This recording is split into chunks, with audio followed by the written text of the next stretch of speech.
Hi guys! So for today's vlog, andito tayo ngayon sa Wensha Spa sa Pasay City and it's been a long time since na nakapag-spa kami dito sa Wensha. I think 8 years ago since na nagpunta kami dito and we're going to try it again. Tingnan natin kung sulit pa ba ang Wensha Spa dito sa Pasay City. So tara guys, pasok na tayo sa loob and let's go! So ayan na nga guys, andito na tayo sa loob and I'm sure a lot of you are asking kung magkano na nga ba ang updated rates dito sa Wensha Spa. So ito na nga guys, i-share ko na sa inyo. Ang pinili naming package itong body massage for 60 minutes na 1,610 and that includes na rin yung 6 hours of stay dito sa Wensha. So dito naman guys yung kanilang massage area. So ang pinili namin yung Swedish massage na good for 1 hour. So after we paid in the counter, binigyan kami ng locker risk key and itong box. By the way guys, 6 hours yung maximum hours of stay dito sa Wensha Spa. So, pwede ka munang kumain, magpamassage at kumain ulit. So, ano bang laman nitong box na to? Pakita ko nga sa inyo. So guys, ang laman nitong dalawang boxes na to ay yung massage oil na gagamitin sa inyo ng therapist pagka time nyo na mag-massage. So after na magamit ito is you can take this home. So yung sa amin is nung ginamit namin, may natira pang half. So we were able to bring it home. Ito naman guys yung kanilang locker risk key. So ayan guys, moving forward, let's check their food dito sa kanilang shabu-shabu area and sa kanilang buffet area. By the way guys, they are open from 12 noon up to 2 a.m. daily. So guys, kung pupunta kayo dito, travel tip number 1 is agahan nyo yung pagpunta nyo dito. Tumating kami ngayon around 12:30 noon or 12:30 ng tanghali and then nakauwi kami around 6:30 na ng gabi. Ito pala guys yung ibang inclusion aside from the 60 minutes full body massage. Meron rin silang eat all you can buffet, access to the sauna and jacuzzi, and the use of their amenities. Screenshot nyo na lang for your guide. So ayan guys, tamang-tama lunchtime kami dumating dito and ito yung mga food choices nila. So may spaghetti and then may fruits na papaya and ito naman yung sa hot pot and then meron din ditong fish sa side and then pakita ko pa sa inyo yung ibang mga food yan. So ito yung spaghetti and then may tofu dyan sa side and meron rin pala silang kare-kare. So, ito yung kanilang dining area. Yan.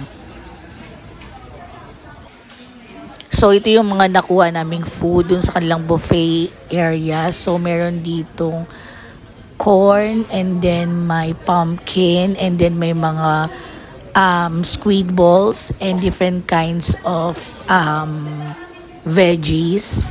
Yan.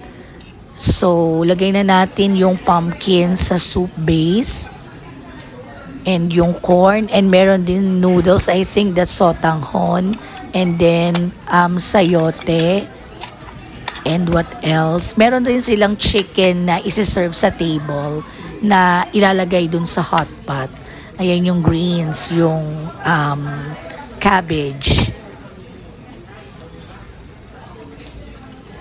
So yan, mix-mix lang natin and actually yung flavor nung broth is very subtle lang and then you will just add some seasoning. Meron silang seasoning dun sa side.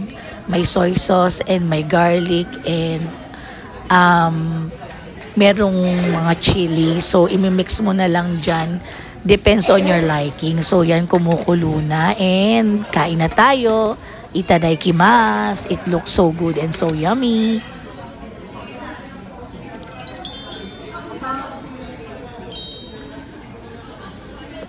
So, ayan guys, tapos na kami kumain and nag-relax muna and nagpahinga for an hour. Then after that, nag-proceed na kami sa kanilang changing area para ma-avail yung kanilang other amenities such as jacuzzi and sauna. So yan guys, tapos na tayo mag-sauna and mag-jacuzzi. So ngayon naman guys, punta na tayo sa kanilang massage area. So dito pala sa area na to guys, hanggang dito na lang tayo mag-video sa area na to dahil cameras are not allowed inside the massage area. So ito lang yung reception area nila para makita nyo yung glimpse ng kanilang massage area. So yan, ibigay na natin kay ate yung ating massage oil na binigay kanina dun sa reception area para gamitin na. So yan.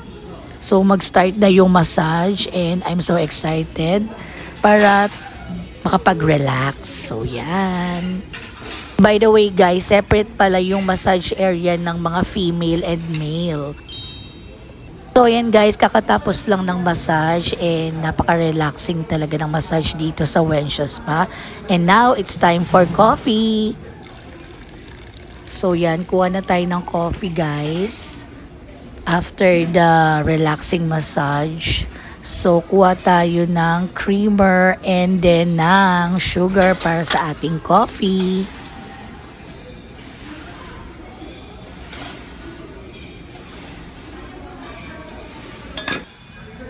So ayan guys, let's have coffee. Time check, it's already 5 p.m. Ayan, so mag-ano muna tayo, relax muna tayo dito sa kanilang couch.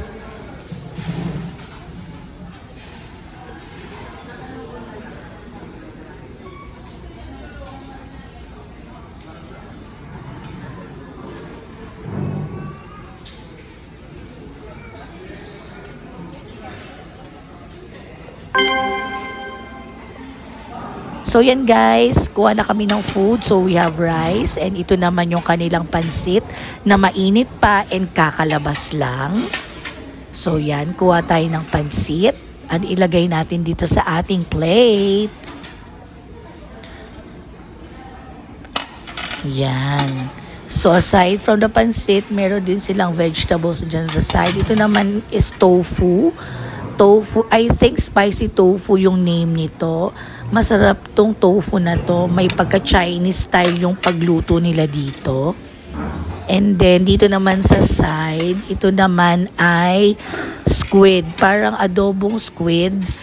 Adobong pusit yung luto nila dito. Kaya lang ito ay medyo spicy rin to.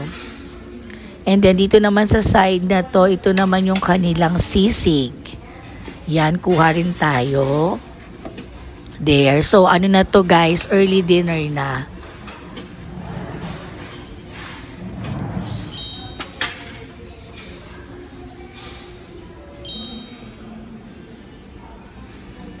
So, there you go guys. Tapos na tayo magpa-spa dito sa Wensha.